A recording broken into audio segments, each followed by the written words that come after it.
Here's your Farm and Ranch Report from the Montana Ag Network. Good Tuesday morning, friends. It's time for our Farm and Ranch News. Well, today we see that our friends to the north in Canada are pleased with the U.S.-Mexico-Canada trade agreement. However, Jerry Hagstrom with the Hagstrom Report says U.S. companies haven't yet made any new sales in Canada based on that agreement. That news comes from USDA Undersecretary Ted McKinney, who spoke to reporters while on a trade mission in Canada. Government and ag industry officials in Canada have said they're happy with that agreement. However, there haven't been any discussions about increases in dairy purchases or increases in any of the other areas through which U.S. producers might benefit under that agreement. He did say that wheat grading, poultry, wine, and biotechnology provisions could also be a big benefit to U.S. ag. McKinney also says Canadian officials have told him that the Canadian Parliament will not vote on that agreement until the U.S. Congress has voted. Mexico has voted on the agreement, and again, we're waiting on the U.S. Congress to move on that here at home as well. In other news this morning, a U.S. banking regulator says more farmers are falling behind on loans held by community banks when compared to last year. The Federal Deposit Insurance Corporation says it's watching for more risks in the ag sector.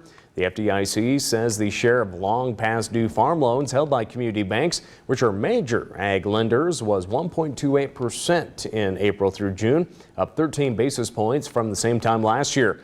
The ratio captures the share of farm loans that are at least 90 days past due, or those loans which no longer accrue interest because of repayment doubts. Reuters says commodity prices have been hurt over the past year by U.S.-China trade war. That's led to higher Chinese tariffs on U.S. ag exports, including soybeans and corn. Don't go too far. We'll have more ag news after this. Roots, they anchor CHS to Montana. CHS is your partner for feed, for fuel, for agronomy, for grain. CHS is the largest agricultural cooperative in the world. CHS leads because our owners know this land and know how to make the most of this modern farming world. CHS is your cooperative. CHS, creating connections to empower agriculture. Get ready for fall with this exclusive Cooper Tire offer only from Tire-Rama. Buy a set of qualifying Cooper tires between September 9th and October 19th and receive up to a $100 rebate instantly. Choose from a wide selection of Cooper tires, including the Discoverer SRX, ST Max, STT Pro, and AT3 line, as well as a highly rated CS5. Roll into fall with a new set of Coopers and an extra $100 in your pocket. Visit your neighborhood Tire-Rama or TireRama.com today for more details. As we come back today, following up on that fire that took place in Holcomb, Kansas to Tyson Foods meat processing plant. Well, that fire has caused minimal volume losses to the company as Tyson moved it to other plants. Tyson's chief executive, Noel White, spoke at an investor conference last week. And White said volume loss has been somewhat minimal, adding that now there is a cost in moving cattle a long distance, adding that we can still service our traditional suppliers in that area, and we have a lot of long-term loyal customers that source from the plant.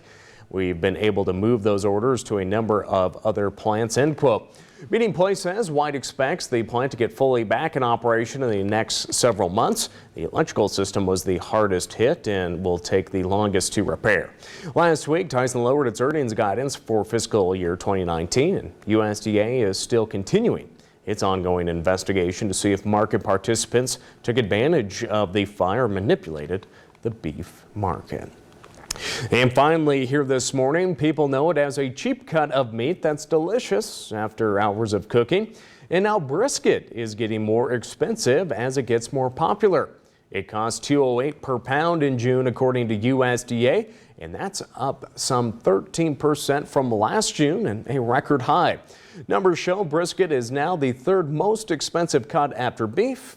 It's the third most expensive cut of beef after ribeye and T-bone steaks.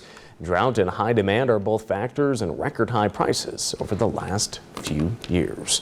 Well, friends, that's all the time we have here this morning. Have a great day.